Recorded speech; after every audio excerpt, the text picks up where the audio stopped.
Big TV భక్తి సమాచారం WhatsApp ఛానల్లో జాయిన్ అవ్వండి. అన్ని విశేషాలు ఎప్పటికప్పుడు తెలుసుకోండి. బిగ్ టీవీ ప్రేక్షకులకు నమస్కారం. మాఘ పురాణం 6వ అధ్యాయం. శ్రీ గణేశాయ నమః, సరస్వతీ నమః, శ్రీ గురుభ్యో నమః. 6వ అధ్యాయం సువృత వృత్తాంతం. అయితే మనందరం కూడా ఎంతో చక్కగా మాఘమాస ప్రాశస్త్యం పద్మపురాణంలో వర్ణించిన విధి విధానాల్ని నైమిషారణ్యంలో సూత పౌరాణికుడు శౌనకాది మహాములందరికీ వివరించిన విధానాన్ని కూడా ఈ మాఘ పురాణం ద్వారా తెలుసుకునే ప్రయత్నం చేస్తున్నాం. ఈ విషయ సంగ్రహం మొత్తాన్ని కూడా వశిష్ఠుడు దిలీప మహారాజుకు తెలియజేశాడు. అందులో మనం కథలు ఒక్కొక్కటిగా తెలుసుకుంటూ వస్తున్నాం.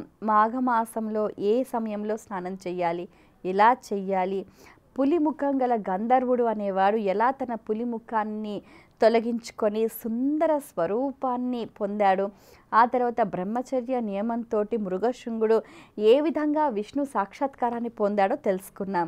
ఆ తర్వాత భోజనగరంలో నివసిస్తున్న మృగశృంగుడు తగిన కన్యకై అన్వేషిస్తూ ఉన్నారు. అదే ప్రాంతంలో ఉచధ్యుడు అనే ఒక అతనికి సువృత అనే ఒక కూతురు ఉందన్నమాట.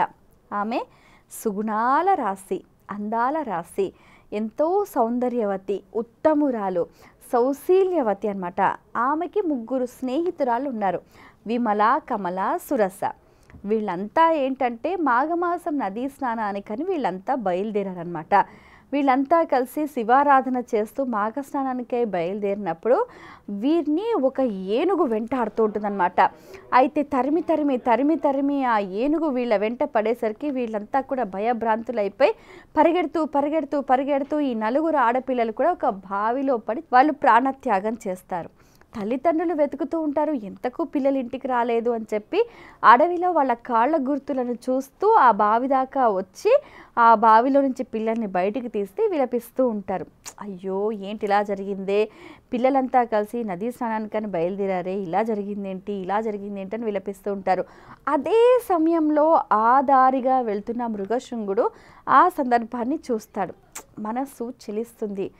సరే, నేను నదీ స్నానానికి వెళ్ళొచ్చే వరకు వారిని భద్రంగా ఉంచండి అని చెప్పి వెళ్తాడనమాట. ఆ నదీ స్నానం అది కూడా మాఘమాసం అనమాట.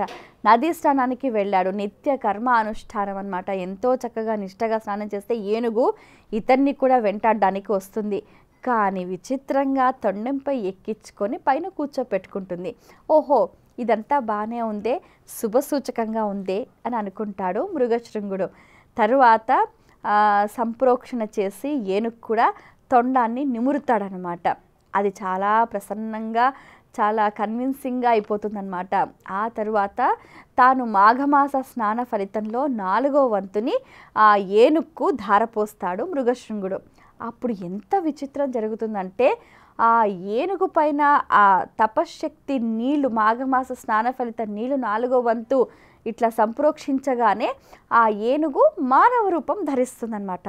అరే ఎంత విచిత్రం, ఏనుగేంటి, మానవ రూపం ఏంటి? ఇదంతా కూడా మాఘ స్నాన పుణ్య ఫలం అన్నమాట. అంటే మనం ఎంత నిష్టగా కేవలం భక్తి శ్రద్ధలతో స్నానం చేస్తే ఇంత శక్తి లభిస్తుందా, ఎంత విచిత్రం. అయితే అప్పుడు మానవ రూపాన్ని పొందిన ఆ ఏనుగు తన పూర్వజన్మ వృత్తాంతాన్ని చెప్తుందన్నమాట. పూర్వజన్మలో అతను ఎంతో చక్కగా నిషధ రాజ్యంలో కూడా విశ్వగుప్తుడు అనే ఒక అతనికి పుత్రుడుగా జన్మించాడనమాట. వాళ్ళంతా కూడా చిన్నప్పుడు ఎంతో చక్కగా మర్యాదతోటి, భయభ్రాంతులతోటి, ధర్మనిష్టతోటి, చక్కగా వ్రతాలు నోములతోటి పెరిగేవారన్నమాట. ధర్మవర్తనంతో జీవనాన్ని గడిపారు. అయితే తర్వాత ఆయనకి వివాహమైంది, భార్య కూడా సుగుణవంతురాలు, చక్కగా వారికి ఒక అబ్బాయి పుట్టాడు, అంతా బాగానే ఉంది. ఎక్కడ ప్రాబ్లం వస్తుంది అని అంటే దుష్ట సహవాసం. అయితే ఈ ఏనుగు జన్మ పొందిన అతని పూర్వ వృత్తాంతం కదా, అతను ఏమైనంటే ఒక కాపాలికుడు ఇతనికి ఒక ఆశ పెడతాడనమాట. అతను చేసే యాగానికి సహకరిస్తే నీ ఇల్లంతా బంగారం చేస్తాను అని చెప్పి ఆశ పెడతాడు. వైశ్యుడు కదా, ఆశపడ్డాడు. ఆశపడడంలో తప్పులేదు, కానీ మనం అందులో ఔచిత్యాన్ని గ్రహించాలన్నమాట. ఆ కాపాలి యజ్ఞానికి ఇతన్ని దగ్గర ఉన్నంత ధనమంతా ఊడ్చిపెట్టేశాడు. ఏమవుతుంది తర్వాత, ఒకనాటి అర్ధరాత్రి ఆ కాపాలికుడు అర్ధాంతరంగా బిచాడా ఎత్తేసాడు, మాయమైపోయాడు, పారిపోయాడు. ఇతనికి ఏం చేయాలో అర్థం కాదు. ఇంట్లో ధనమంతా తీసుకుపోయి అతనికి పెట్టాడు. తర్వాత కొడుకులు మనవలు వ్యాపార నిమిత్తమై విదేశానికి వెళ్ళారు. ఇతను చేసిన చర్యలు చూసి ఇంట్లో వాళ్ళెవ్వరూ ఇతన్ని ఆదరించలేదు. దానితో అతను విసిగి వేసారి అడవుల పాలై అక్కడ కూడా ఏదో ఇంత నదీ తటాకం కనిపిస్తే మాఘమాసంలో స్నానాలు ఆచరించి ఎంతో దైవభక్తి కలవాడే చివరికి మరణించాడు. ఆ తర్వాత అతనికి ఏనుగు జన్మ వచ్చింది. చివరి కాలంలో మాఘస్నానం చేయటం వల్ల ఆ పుణ్య విశేషం ద్వారా ఈ జన్మలో అతనికి ఈ మృగశృంగుడు తారసపడ్డం, అతని ద్వారా ఇతనికి ఆ ఏనుగు జన్మ విముక్తి లభించడం అన్నది జరుగుతుందన్నమాట. అంటే ఏంటి, ఆల్ టుగెదర్ ఈ మనకు 6వ అధ్యాయంలో మనం తెలుసుకోవాల్సిన విషయం ఏంటి అని అంటే, ఎవరైనా కూడా నియమనిష్టలతోటి భక్తి శ్రద్ధలతోటి ఈ మాఘమాసంలో సూర్యోదయాత్ పూర్వమే నదీ స్నానం చేస్తే అంతటి శక్తివంతులు అవుతారు, తపస్సంపన్నులు అవుతారు, శాపాన్ని కూడా అనుగ్రహంగా మార్చగలిగే శక్తిని పొందుతారు అని మనం గ్రహించాలన్నమాట. అలాగే ఏ కొద్దిపాటి పాపం చేసినా కూడా ఈ మాఘస్నాన ఫలితంగా మనం దాన్ని రూపుమాపుకోవచ్చు. అయితే నదులలో చేయాలి, తటాకంలో చేయాలి, బావిలో చేయాలి, లేదా ఇంట్లో బకెట్ నీళ్ళతో అయినా స్నానం చేయాలి.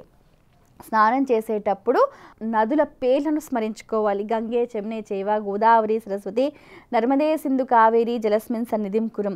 ఇలా నదులలో చేస్తే ఒక రకమైన పుణ్యం. అదే సంగమంలో చేస్తే దీనికి 100 రెట్లు ఎక్కువ ఫలితం లభిస్తూ ఉంటుందన్నమాట. సముద్రంలో చేస్తే ఇంకా 100 విధాల పుణ్యం లభిస్తూ ఉంటుందన్నమాట. అంతటి పుణ్యప్రదం కేవలం ఈ మాఘమాసం. ఎందుకు అనంటే సూర్యుడు తన శక్తి అనేది జ్వాజ్వాల్యమానంగా ఉంటుందన్నమాట.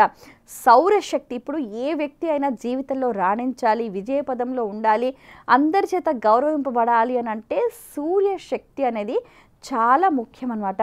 ఈ సౌరమాసం అయితే కుంభ సంభవం అని కూడా చెప్తూ ఉంటారు కదా. మనకు ఎంతో చక్కగా ఆ రవి అనేది తన శక్తి మనకు పరిపూర్ణంగా అందించే మాసం మాఘమాసం అన్నమాట. కాబట్టి ఈ మాఘమాసంలో స్నానం చేసినంత మాత్రానే మనకు అనంతమైన పుణ్యం లభిస్తుంది అని మనం ఎన్నో కథల ద్వారా తెలుసుకోవచ్చు. ఇది ఇందులోని సారాంశం. స్వస్తి. For more videos like this, subscribe Big TV channel.